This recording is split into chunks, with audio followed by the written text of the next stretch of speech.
halimbawa po.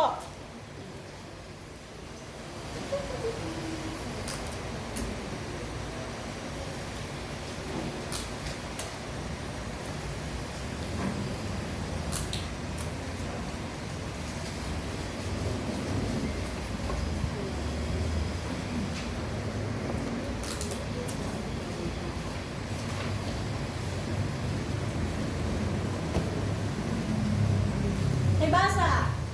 Si Aling Rosa ay nagdadasal sa simbahan. Sino ang gumagawa? Si Aling Rosa Saan siya? Anong ginagawa ni Aling Rosa? nagdadasal Saan siya nagdarasal? sa simbahan. Okay.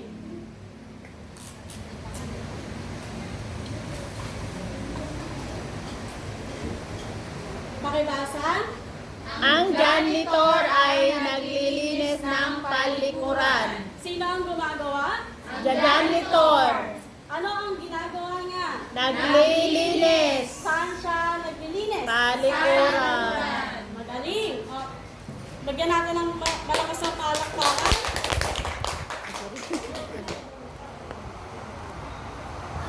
Okay, magkakaroon tayo ng games. Games pa. Bibigyan. Ay, Okay na. thank you po.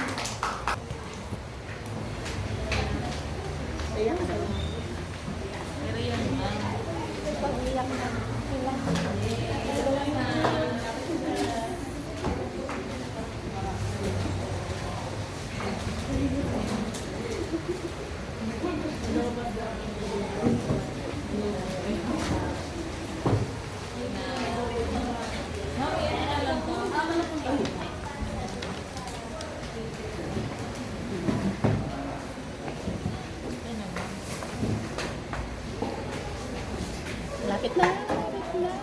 Lapit na. Kalimutan. Ilan na lang?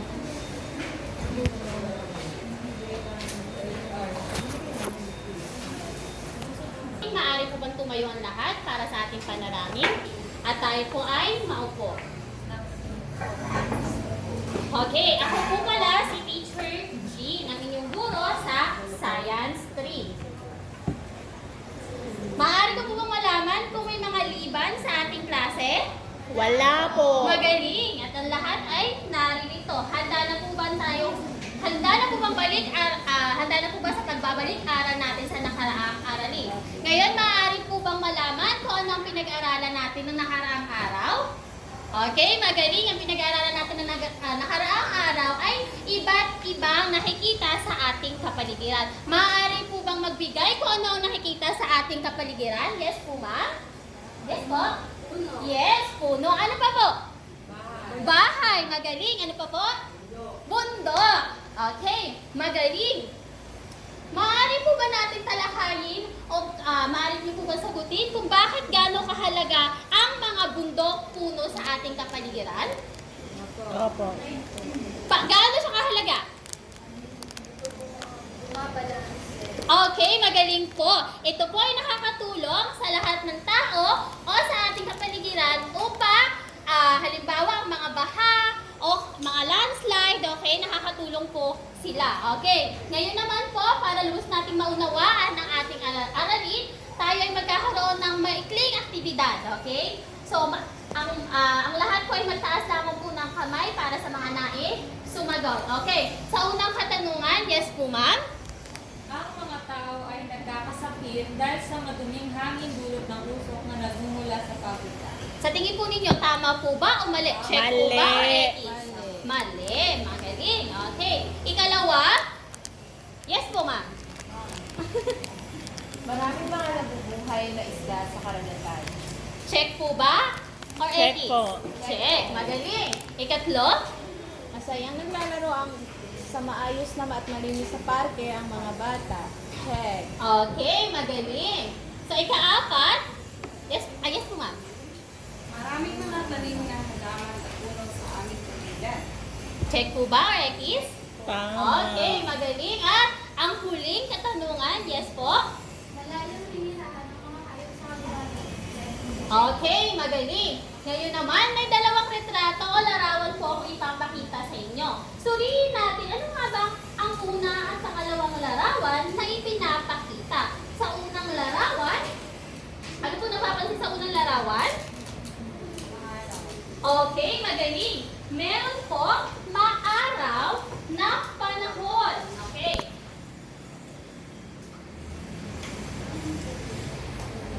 Sa ikalawa naman po, sa ikalawang larawan ay maulan. May napapansin po ba kayo sa oras? Opo. Okay. Ano napapansin sa oras? Magkaiba. Magkaibang oras, pero sa araw, Pareho. parehong araw. Magaling. Okay, sa unang katanungan, ano ang ginagawa ng bata sa unang larawan? Nagsasampay. Nagsasampay. Magaling. Sa ikalawa, anong uri ng panahon ang mabilis magpatuyo ng ating mga damit? Maaraw. Maaraw. Magaling. Ikatlo, ano ang napapansin niyo sa panahon nakalipas ng ilang oras? Umuulan. Okay, nagbabago. Magaling nagbabago ang panahon sa bawat oras. Okay. Maaari nakakaranas tayo ng pabago-bago. Sa ngayon, nakararanasan natin ang maaraw na panahon, ngunit mamaya ay maaari nating maranasan ang maulan na panahon. Nararanasan po ba natin ito araw-araw? Opo. Opo, lalo na kung ang pagbabago ng panahon ay dahil sa klima. Magaling. Okay. Ngayon naman, ano ba ang panahon? Ang panahon ay pansamantalang lagay ng atmosfera sa isang lugar na maaaring pabago-bago sa bawat oras. Ano ay pinapakita nito ng kalagayan ng isang lugar na maaraw, maulap, mahulan, mahangin o bumabagyo. Ngayon naman, kaya ba natin tukuyin ang iba't ibang uri ng panahon? Opo. Okay, ngayon naman magkakaroon tayo ng isang aktibidad. Okay, una, may pamantayan tayong makinig, unawain ang ating tanong, huwag mag-ingay, maupo na maayos, magtaas lamang ng kamay sa mga nais sumagot. Okay, handa na po ba ang lahat? Okay, ang gagawin lamang po ninyo ay aayusin ang mga letra na nakagulo. Okay, sa unang katanungan o sa unang jumble letters ay, sa tingin po ninyo, yes po? Maaraw. Maaraw po ba? Okay, magaling, maaraw. Sa pangalawa? Maulap. Okay, magaling. Ito ay maulap na panahon. At sa ikatlong jumble letters? Maulan. Maulan. Okay, mahusay. At sa ikaapat na jumble letters ay? Mahangin. Mahangin. Okay. At sa huli? Bagyo. Bagyo. Okay. Kuya. Alam ko na naisip kayo, pero hindi yan yun. Okay, magaling. So, sa pagbabago ng panahon o iba't ibang uri ng panahon na ating nararanasan araw-araw, maaari makaranas tayo ng mainit na panahon o sobrang init at pagdating ng hapon, nararanasan naman natin ang maulan o minsan maulap na panahon. Alam niyo po ba na iba't ibang uri ng panahon na ating nararanasan? Alam niyo po ba ang iba't ibang uri ng panahon na ating nararanasan sa bawat araw o bawat oras na nakalipas? Okay, yan ang aalamin natin. Una, maaraw na panahon. Ang maaraw na panahon ay nagpapakita ng mataas na sikat ng araw na kung saan ito po yung masakit na sa balat. Dati, di ba, nung mga nakaraang mga panahon, o yung mga panahon pa ng ating mga nanay, hindi ganon kasakit sa balat yung mga araw. O yung sikat ng araw, tinatawag pa natin vitamins hanggang alas 9. Pero ngayon, pag lumabas tayo sa...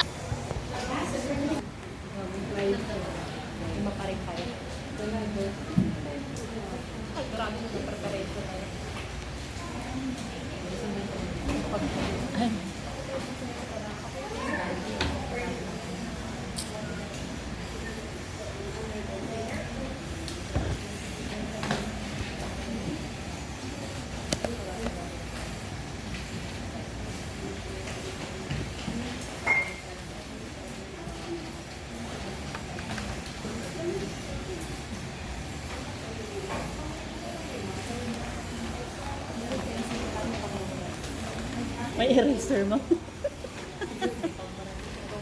May bumper, kumplito na. May kumplito na. Pero,